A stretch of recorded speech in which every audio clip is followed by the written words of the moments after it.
मैं विधवा होने की वजह से अकेली रहती थी। पैसों की तंगी के कारण मैंने अपने घर से सटी हुई दो कमरों को एक व्यक्ति को किराए पर दिया था। वह व्यक्ति दिखने में काफी अच्छा था। उस दिन मैंने उसे अपने घर पर खाने के लिए बुलाया था। शाम के 7 बज चुके थे। वह मेरे घर खाने के लिए आया था। मैंने उसे खाना परोसा और वह खाना खाकर जाने ही वाला था कि ऐसा कुछ घट गया जिसने मेरी पूरी जिंदगी ही बदल कर रख दी। नमस्कार दोस्तों, मेरा नाम मानसी है। मैं एक छोटे से शांत गांव में रहती हूँ। मेरी उम्र 30 साल है और मैं भले ही बहुत ज्यादा चमक धमक वाली न दिखती हो, लेकिन मैं सादी सुथरी और ठीक ठाक दिखने वाली महिला हूँ। एक समय ऐसा था जब जिंदगी मुझे बहुत खूबसूरत लगती थी। सुबह उठते ही पति का मुस्कुराता चेहरा दिखता था। घर में उसके कदमों की आहट होती थी। भविष्य को लेकर छोटे बड़े सपने थे। लेकिन एक साल पहले अचानक मेरी जिंदगी पर जैसे दुखों का पहाड़ टूट पड़ा। मेरे पति का असमय निधन हो गया और उस दिन के बाद मेरी पूरी जिंदगी जैसे थम सी गई। घर की खामोशी मुझे चुभने लगी। रात को नींद नहीं आती थी। सुबह उठने पर भी मन सुन्न रहता था। पति के जाने के बाद घर में आने वाली आमदनी पूरी तरह बंद हो गई थी। रोजमर्रा की जरूरतें, राशन, बिजली का बिल, दवाइयाँ और भविष्य की लगातार सताने वाली चिंता ने मुझे अंदर से पूरी तरह हिलाकर रख दिया था। फिर भी सिर्फ रोते बैठने से कुछ नहीं होने वाला था। मुझे अपने पैरों पर खड़ा होना ही होगा। यह बात धीरे धीरे मेरे मन को समझ में आने लगी।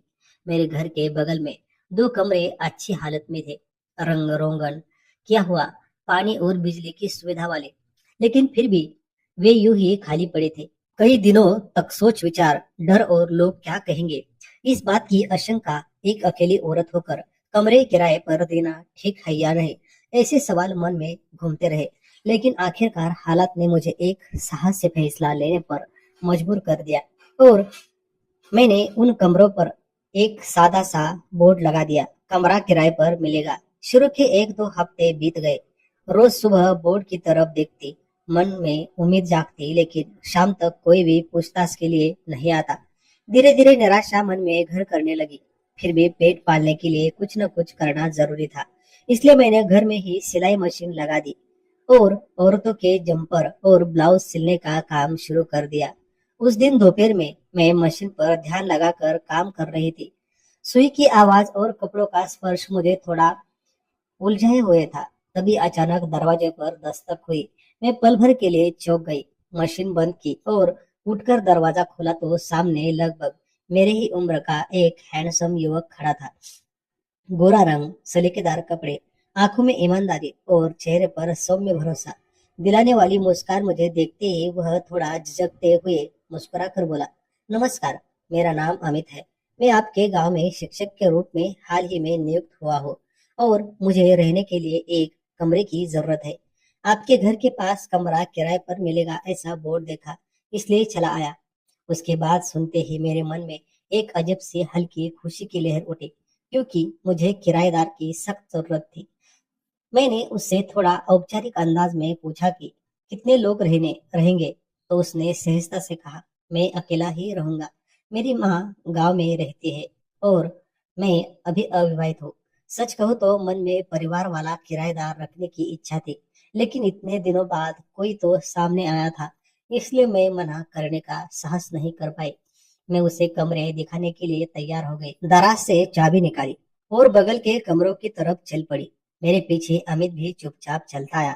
कमरे का ताला खोलते हुए मैं उसे रसोई, टॉयलेट, बाथरूम, हॉल, खिड़कियां और पानी की व्यवस्था सब कुछ अच्छे से दिखा रही थी। वह ध्यान से देख रहा था, लेकिन बीच बीच में मेरी तरफ भी नजर डाल रहा था। उसकी वह नजर मुझे महसूस हो रही थी, मगर मैंने जानबूझकर अनदेखा करने का नाटक किया। आखिर में उसने कहा कि उसे कमरा बहुत पसंद आया है और किराया कितना है, यह पूछा। मैंने थोड़े संकोच से 3,500 रुपये बताए और उसने बिना एक पल सोचे हाँ कर दी। उस पल मैंने मन ही मन भगवान का दिल से धन्यवाद किया, क्योंकि पैसों की परेशानी कुछ तो कम होने वाली थी। उसने कहा कि 1-2 दिन में सामान लेकर रहने आ जाएगा। मैंने उसे चाय ऑफर की, लेकिन उसने गांव जाना है ऐसा कहकर विनम्रता से मना कर दिया और मुझसे विदा लेकर चला गया। अगले 2 दिन में अनजाने में ही उसका इंतजार करती रही। बोर्ड की तरफ देखते हुए मन में एक अलग ही उत्सुकता रहती। और तीसरे दिन दोपहर करीब 4 बजे बाहर टेम्पो की आवाज आई। मैंने दरवाजा खोलकर देखा तो सामने एक टेम्पो खड़ा था और उसमें से अमित उतर रहा था। मुझे देखते ही वह मुस्कुराया और बोला, सामान लेकर आ गया हूँ, कमरे की चाबी मिलेगी क्या? मैं घर के अंदर गई, दराज से चाबी निकाली और उसके हाथ में देते वक्त हमारे दोनों के हाथों का हल्का सा स्पर्श हुआ। वह पल बस एक क्षण का था, लेकिन उस स्पर्श ने हम दोनों को कुछ सेकंड तक एक दूसरे की तरफ देखने पर मजबूर कर दिया। मुझे अचानक शर्मिंदगी सी महसूस हुई। दिल की धड़कन तेज हो गई। इसलिए मैंने नजरें झुका ली और जल्दी से अंदर चली गई। खिड़की से झांक कर देखा तो अमित और ड्राइवर दोनों मिलकर गैस चूल्हा, बर्तन, थैलियां और अलमारी जैसा सामान उतार रहे थे। वह दृश्य देखते हुए मुझे अजीब सा लगा, जैसे घर में कोई मेहमान आया हो। इसलिए मैंने मन ही मन फैसला किया और दोनों के लिए चाय बना ली। सारा सामान उतर जाने के बाद मैंने आवाज दी, चाय रखी है, आकर ले लीजिए। अमित और ड्राइवर दोनों आए। मैंने उन्हें सोफे पर बैठने को कहा, पानी दिया और चाय दी। वे दोनों चाय पीते हुए बातें कर रहे थे और मैं थोड़ी दूरी पर खड़ी होकर उन्हें देखती रही। मन में अनजाने ही एक अलग सी अनाम भावना धीरे धीरे सिर उठाने लगी थी। दुख और अकेलेपन से भरी जिंदगी में शायद किसी नए अध्याय की शुरुआत हो रही है। यह उसकी पहली बहुत ही सूक्ष्म लेकिन भरोसा देने वाली आहट थी। मुझे साफ महसूस हो रहा था कि अमित सर चोरी छिपे मुझे देख रहे हैं, और फिर भी मैं जानबूझकर ऐसे दिखा रही थी जैसे मुझे कुछ भी नजर नहीं आ रहा हो। जब उन्होंने चाय पी ली तो हल्की सी मुस्कान के साथ बोले कि सच में आज बहुत काम करके थक गया था, लेकिन तुम्हारी चाय पीकर शरीर में एक अलग सी ताजगी आ गई है। उनके उस साधारण से वाक्य में भी अपनापन था। मैं भी अनायास ही थोड़ा मुस्कुरा दी और बिना कुछ बोले एक तरफ हो गई। लेकिन मन के भीतर हल्की सी शर्म और मीठी सी उलझन की भावना गहराने लगी थी। थोड़ी ही देर में वे ड्राइवर के साथ बाहर चले गए। उन्होंने ड्राइवर को पैसे दिए और वह चला गया। आंगन फिर से शांत हो गया। उसके बाद मैं दोबारा अपने कपड़े सिलने के काम में लग गई। मशीन की आवाज और विचारों की उथल पुथल के बीच शाम कब हो गई पता ही नहीं चला। तभी अचानक फिर से दरवाजे पर दस्तक हुई। मैंने दरवाजा खोला तो सामने अमित सर खड़े थे। इस बार वे कुछ ज्यादा ही संकोच में लगे, नजर थोड़ी झुकी हुई और आवाज में हल्की सी हिचक। उन्होंने पूछा कि पीने का पानी कब आता है। तब मुझे याद आया कि मैं उन्हें यह जरूरी बात बताना ही भूल गई कि रोज सुबह पीने का पानी आता है। मुझे थोड़ा बुरा लगा। मैंने तुरंत सॉरी कहा और बताया कि अभी मेरे पास का पानी दे देती हो। मैं अंदर गई, पानी से भरी बाल्टी उठाई और उनकी कमरे तक ले जाकर दे दी। उन्होंने पानी लिया, मेरी तरफ देखकर मुस्कुराए और दिल से थैंक यू कहा। उस पल मैंने कुछ नहीं कहा, लेकिन मन किसी और ही दुनिया में खो गया था। एक अनजानी खिंचाव, एक शांत सा भरोसा धीरे धीरे दिल में जगह बना रहा था। उसके बाद मैं खाना बनाने लगी। रोज की तरह सब काम निपटाए, खाना खाया और बिस्तर पर लेट गई। लेकिन आज किसी भी तरह नींद नहीं आ रही थी। घर शांत था, मगर मन में विचारों का शोर मचा हुआ था। आंखें बंद करते ही पास ही रहने आए अमित सर का वह शांत, सादा हुआ सौम्य चेहरा बार बार आंखों के सामने आ जाता था। और कब नींद आ गई पता ही नहीं चला। अगले दिन सुबह मैं रोज की तरह तड़के उठी। सुबह की शांति, ठंडी हवा और पक्षियों की चहचहाट मुझे हमेशा पसंद थी। इसलिए मन हल्का करने के लिए मैं टहलने बाहर निकल पड़ी। थोड़ा आगे बढ़ने पर देखा कि अमित सर भी कुछ दूरी पर टहल रहे थे। अचानक उनकी नजर मुझ पर पड़ी और वे रुक गए। मैं भी चलते चलते उनके पास पहुंची। वे मुस्कुराकर बोले, अरे आप इतनी जल्दी उठ जाती है। मैंने कहा, हाँ, मुझे सुबह टहलना बहुत अच्छा लगता है, मन शांत रहता है। वे बोले, मुझे भी स्कूल का तनाव कम हो जाता है। हम दोनों एक दूसरे की तरफ देखकर मुस्कुरा दिए। अभी अभी उजाला फैल रहा था। आसमान पर हल्की सी लालिमा छाई हुई थी। ज्यादा बातें नहीं हुई, लेकिन उस खामोशी में भी एक अलग सा संवाद था।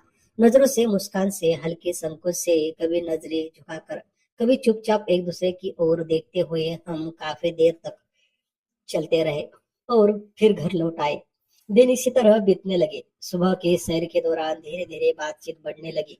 कभी गांव की बातें, कभी स्कूल की, कभी मौसम की, लेकिन फिर भी हम एक दूसरे की जिंदगी के दर्द भरे हुए पहलुओं को छूने से बचते रहे, जैसे कोई अदृश्य सीमा हम दोनों से मिलकर बनाए रखी हो। 2.5-3 महीने यूं ही निकल गए। अमित सर समय पर किराया देते थे और मेरी जिंदगी में धीरे धीरे कुछ स्थिरता आने लगी थी। आर्थिक दबाव कम हो रहा था और दिल के भीतर की खाली जगह भी थोड़ा थोड़ा भरने लगी थी। उस दिन दोपहर में मैं आंगन में कपड़े सुखा रही थी। धूप अच्छी थी। सहज ही उनकी ओर देखा तो उनका दरवाजा अंदर से बंद था। मुझे लगा शायद वे आराम कर रहे होंगे। कपड़े डालकर मैं सीढ़ियां चढ़कर ऊपर जाने ही वाली थी कि अचानक मेरा पैर फिसल गया और मैं जोर से नीचे गिर पड़ी। पल भर में आंखों के सामने अंधेरा सा छा गया। दर्द से मेरे मुंह से जोर से चीख निकल गई। वह आवाज सुनते ही अमित सर दौड़ते हुए बाहर आए। उन्होंने देखा तो मैं जमीन पर पड़ी थी। पैर में चोट लग गई थी। पैर मुड़ गया था और आंखों के सामने ही वह सूजन बढ़ती जा रही थी। अमित सर घबरा गए। वे दौड़कर मेरे पास आए और क्या हुआ, कैसे गिर गई, यह पूछने लगे। दर्द इतना था कि मुझे ही बोला भी नहीं जा रहा था। बिना एक पल गवाए उन्होंने मुझे अपने कंधे और हाथ का सहारा देकर धीरे धीरे उठाया और घर के अंदर ले जाकर खाट पर लिटा दिया। दर्द असहनीय हो रहा था। पैर हिलाना भी मुश्किल हो रहा था। उन्होंने तुरंत ही किसी को फोन किया और थोड़ी ही देर में डॉक्टर घर आए। डॉक्टर ने जांच करके बताया कि फ्रैक्चर नहीं है, लेकिन सीढ़ियों से गिरने की वजह से नसों में खिंचाव आ गया है और सूजन है। आराम की जरूरत है। उन्होंने इंजेक्शन दिया और दवाइयां लिख दी। डॉक्टर के सारे पैसे अमित सर ने ही दिए। मुझे बहुत बुरा लग रहा था। मन में अपराध बोध भर रहा था, लेकिन उनका वह स्नेह भरा ध्यान रखने वाला व्यवहार मेरे दिल को गहराई तक छू गया। जब मुझसे चला भी नहीं जा रहा था तो अमित सर बोले, आप बिल्कुल चिंता मत कीजिए, मैं हूँ, कुछ भी चाहिए तो बताइए। फिर उन्होंने धीरे से पूछा, आपका ध्यान रखने वाला कोई नहीं है क्या? माता पिता, पति? वे शब्द कानों में पड़ते ही मेरी आंखों में आंसू आ गए। गला भर आया और थोड़ी देर रुककर मैंने उन्हें सब कुछ बता दिया कि 1.5 साल पहले मेरे पति का असमय निधन हो गया था और उससे पहले ही मेरे माता पिता भी मुझे छोड़कर चले गए थे। मैं बिल्कुल अकेली हूँ, मेरा कोई नहीं है। यह सुनकर अमित सर कुछ पल चुप हो गए। उनके चेहरे पर दुख और सहानुभूति साफ दिखाई दे रही थी। कुछ देर बाद वे शांत लेकिन दृढ़ आवाज में बोले कि आप अकेली नहीं है, हिम्मत रखिए, जिंदगी रुकती नहीं है, मैं हूँ आपकी मदद के लिए। ऐसा कहकर अमित सर ने मुझे ढाढ़स दिया और बहुत अपनापन दिखाते हुए बोले कि आप शांति से आराम कीजिए, मैं अभी आता हूँ। इतना कहकर वे बाहर गए। थोड़ी ही देर में अपने हाथों से बनाया हुआ सादा लेकिन प्यार से भरा हुआ खाना लेकर लौट आए। उनके हाथ में टिफिन देखकर मेरी आंखों में अपने आप आंसू भर आए। इतने दिनों में कोई मेरे लिए इतना करेगा, ऐसा मैंने अपने सपने में भी नहीं सोचा था। मैं थोड़ी झिझकते हुए बोली कि आपने इतना कष्ट क्यों उठाया, खुद खाना बनाकर मुझे खिला रहे हैं। तो वे बहुत ही सहजता से बोले कि मुश्किल वक्त में एक दूसरे के लिए खड़ा रहना जरूरी होता है। आज आप परेशानी में हैं, कल मैं भी हो सकता हूँ।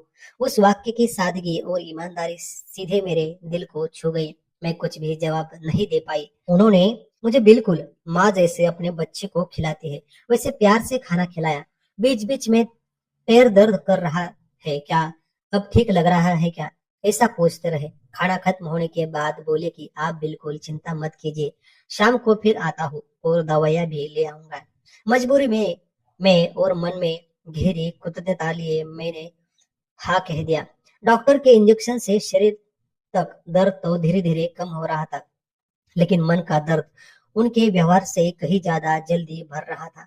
शाम ठीक 5 बजे अमित सर फिर आए। उनके हाथ में दवाइयों का पैकेट था। उन्होंने समय पर दवा दी, पैर पर दवा लगाकर आराम करने को कहा और चले गए। लेकिन 10-15 मिनट में ही वापस आ गए और इस बार उनके हाथ में गर्मा गर्म चाय का कप था। वह चाय खास मेरे लिए थी। उस छोटी सी बात में भी उनकी चिंता और अपनापन साफ झलक रहा था। ज्यादा पहचान न होते हुए भी लगातार 2 दिनों तक उन्होंने मेरी इतनी सेवा की। खुद खाना बनाकर खिलाया, समय पर दवाइयाँ दी, बार बार पूछते रहे कि दर्द तो नहीं है, नींद आई क्या, कुछ चाहिए क्या। इन सब बातों से उनके दिल में मेरे लिए और मेरे दिल में उनके लिए एक खास गहराई तक जाने वाली जगह बन गई। जो सम्मान था वही धीरे धीरे अनजाने प्यार में बदलने लगा। एक हफ्ता बीत गया और मैं पूरी तरह ठीक हो गई। चलने लगी, काम करने लगी, लेकिन उस एक हफ्ते में हमारी नजरें बोलने लगी थी। बिना शब्दों के दिल की बातें एक दूसरे तक पहुंच रही। मुझे अमित सर से प्यार हो गया था, क्योंकि उस वक्त मेरी जिंदगी में उन्होंने जो किया वह कोई और नहीं कर सकता था। सिर्फ मदद के तौर पर नहीं, बल्कि इंसानियत के नाते। उस दिन रविवार था और उन्हें छुट्टी थी, इसलिए मैंने जिंदगी में पहली बार इतना बड़ा साहस किया और उनके घर चली गई। मुझे देखकर वे थोड़े हैरान हुए और बोले कि आप मेरे घर, कोई काम था क्या? मैं मुस्कुराते हुए और थोड़ा घबरा कर बोली कि आज शाम आपको खाने का न्योता देने आई हूँ। आपके लिए कुछ मीठा भी बनाऊंगी। उन्होंने पल भर सोचा, थोड़ा संकोच किया, लेकिन मेरे मुस्कुराते चेहरे को देखकर हाँ कर दी। मैं घर आकर पूरे मन से शाम का खाना बनाने लगी। हर चीज बनाते वक्त दिल में एक अलग ही उत्साह और खुशी थी। ठीक 7 बजे दरवाजे पर दस्तक हुई। दरवाजा खोला तो अमित सर सामने खड़े थे। सादे कपड़े, चेहरे पर वही जाना पहचाना मुस्कान। मैंने उन्हें पानी दिया, चटाई बिछाई और प्यार से बनाया हुआ खाना उनके सामने परोस दिया। वे बोले, इतने सारे पकवान किस लिए? मैं हंसकर बोली कि आपने मेरे लिए जो किया उसके लिए। वे मुस्कुराकर बोले कि फिर यह खाना तो मुझे जरूर खाना पड़ेगा। खाते वक्त उनकी आंखों में आंसू आ गए और वे धीमी आवाज में बोले कि बहुत दिनों बाद घर का खाना खा रहा हो। माँ बाप से दूर आने के बाद कभी सोचा नहीं था कि ऐसा प्यार से परोसा हुआ खाना मिलेगा। आपकी वजह से आज फिर अपनापन महसूस हुआ। उनकी यह बात सीधे मेरे दिल में उतर गई। खाना खत्म होने के बाद उन्होंने पूछा कि आप कब खाएंगी? हम दोनों पास बैठे थे। उन्होंने मेरे हाथ के बने खाने की दिल से तारीफ की। बातें चलने लगी और यूं ही बातों बातों में उन्होंने पूछा कि आप इतनी जवान होकर दूसरा विवाह क्यों नहीं करती? उस सवाल पर मैंने कुछ पल चुप हो गई। समाज का डर, बीते हुए कल की चोट, सारी आकांक्षाएं एक साथ आंखों के सामने गई। फिर भी मैंने हिम्मत जुटाई और उनकी आंखों में देखते हुए पूछ लिया कि आप क्या मुझसे शादी करोगे? कुछ पल घर में सन्नाटा छा गया। दिल की धड़कन तेज हो गई। फिर उन्होंने धीरे से मेरा हाथ अपने हाथ में लिया और दृढ़ता से बोले कि हाँ, मैं आपसे शादी करूंगा। आपकी जैसी समझदार, सुंदर और प्रेम करने वाली स्त्री मुझे जिंदगी में चाहिए। ये शब्द सुनते ही मेरी आंखों से खुशी के आंसू बहने लगे। मैंने उनके कंधे पर सिर रख कर रो दिया। उन्होंने मुझे धीरे से संभाला, मेरे आंसू पोंछे और मेरे माथे पर प्यार भरा चुंबन दिया। उसमें कोई लालसा नहीं थी, सिर्फ सच्चा प्रेम, सम्मान और भरोसा था। उस दिन से हमारा रिश्ता और भी मजबूत होता गया। हमने एक दूसरे को समझा, एक दूसरे के घाव भरे, प्यार किया और कुछ ही दिनों में सादे तरीके से शादी कर ली। आज हम दोनों खुशी खुशी अपना संसार बसा रहे हैं। दोस्तों, आपको क्या लगता है, हमारा प्यार सही था या गलत? अपनी राय जरूर बताइए। जिंदगी कितनी भी मुश्किल मोड़ पर क्यों ना आए, वह रुकती नहीं है, बस दिशा बदलती है। दुख, अकेलापन और असफलता में उलझे रहने के बजाय अगर इंसान अपने पैरों पर खड़ा होने का साहस करे तो उनकी उम्मीद जरूर मिलती है। रिश्तों की नींव अगर समाज के डर पर नहीं, बल्कि इंसानियत, भरोसे और सम्मान पर टिकी हो तो ऐसे रिश्ते कभी गलत नहीं होते। मुसीबत के साथ देने वाला इंसान ही हमारा सच्चा अपना होता है और सच्चे दिल से मिला प्यार जिंदगी को दोबारा मायने दे सकता है। यह कहानी पसंद आई हो तो लाइक करें, शेयर करें और चैनल को सब्सक्राइब करना न भूलें। धन्यवाद।